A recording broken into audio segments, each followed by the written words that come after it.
Please, I beg you, send me a child to love.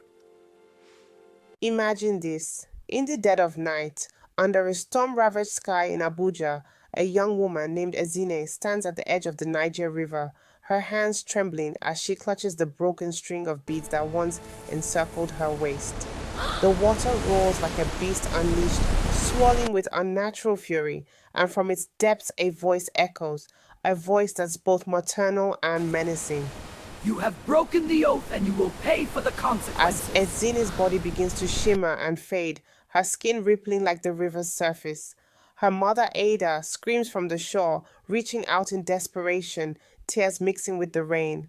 No, not my daughter, but it's too late.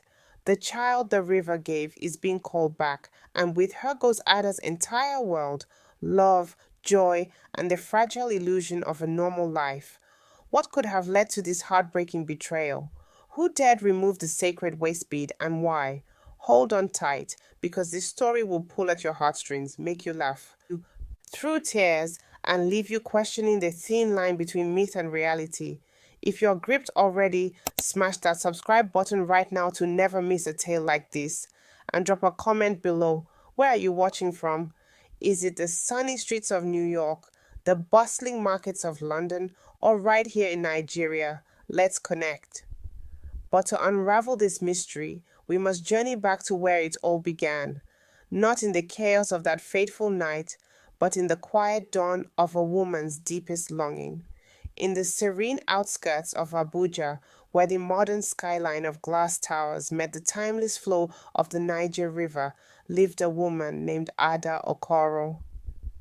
Ada was 32, with warm brown skin that glowed under the African sun and eyes that held the depth of ancient stories.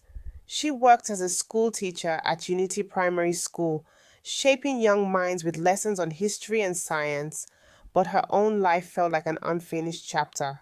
Married to Toby Adebayo for 7 years, their home in the Garki district was filled with laughter from neighbors' children, but never their own.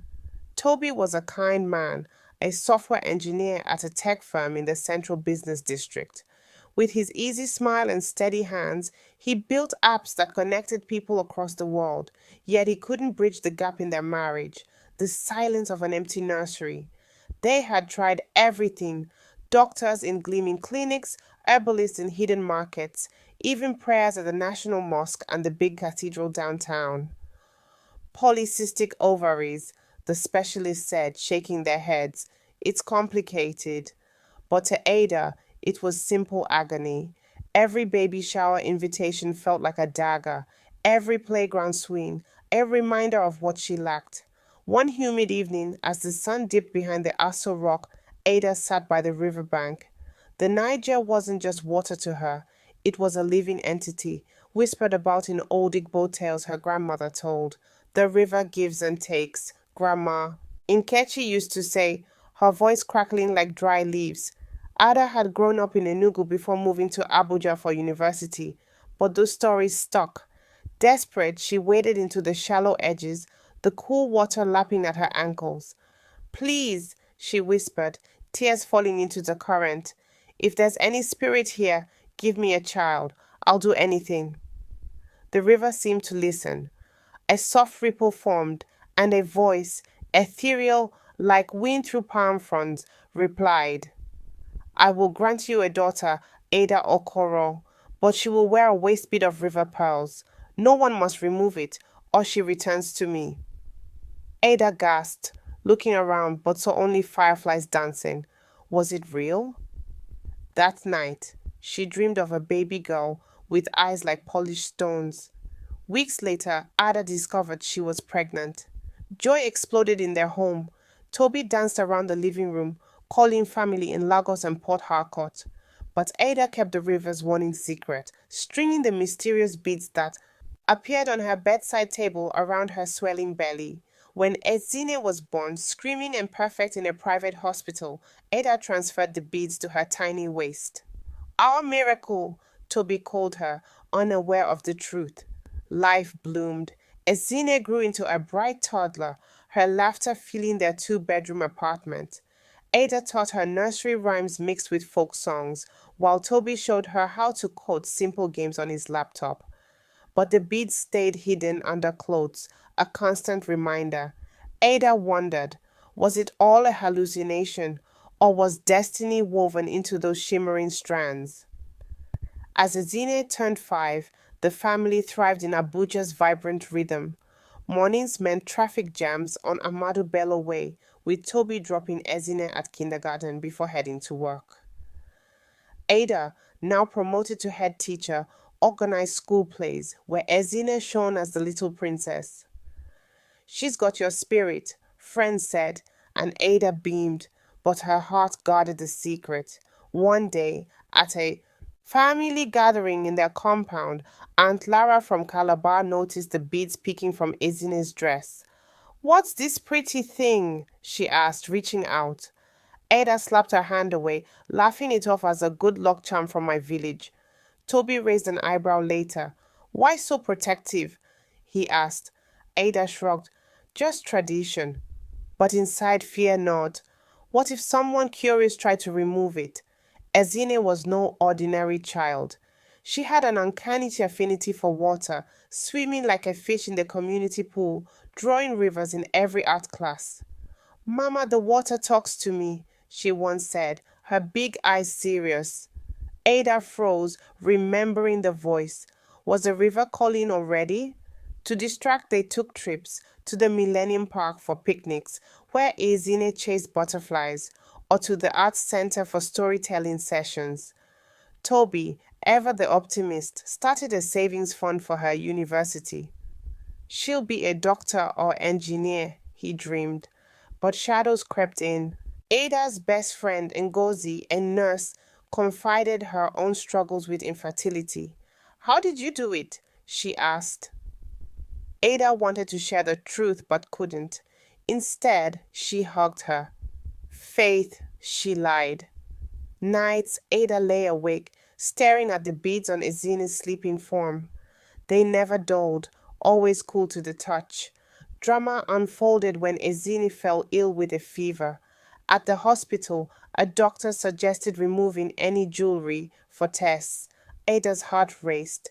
"No," she shouted, causing a scene. Toby pulled her aside. "What's wrong with you?" Hurt flashed in his eyes.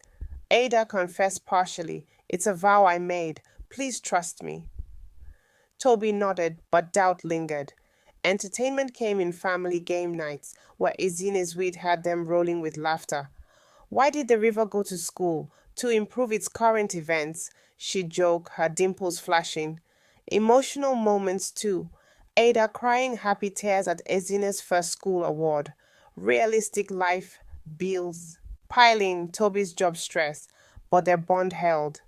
If this tale of family secrets and mystical bonds is pulling you in, don't forget to subscribe for more stories that blend the old with the new.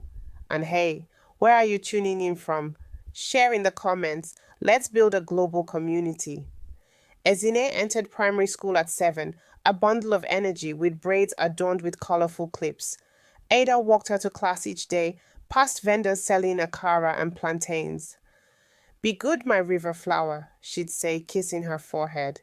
Ezine excelled, topping math and art, drawing intricate river scenes that teachers praised. But curiosity brewed. Classmates noticed the beads during PE when her shirt lifted. "What's that?" little Kemi asked. Ezine shrugged. "Mama's gift." Rumors spread. Some said it was magic, others jewelry. One boy, Chike, teased her. "Bet it's fake."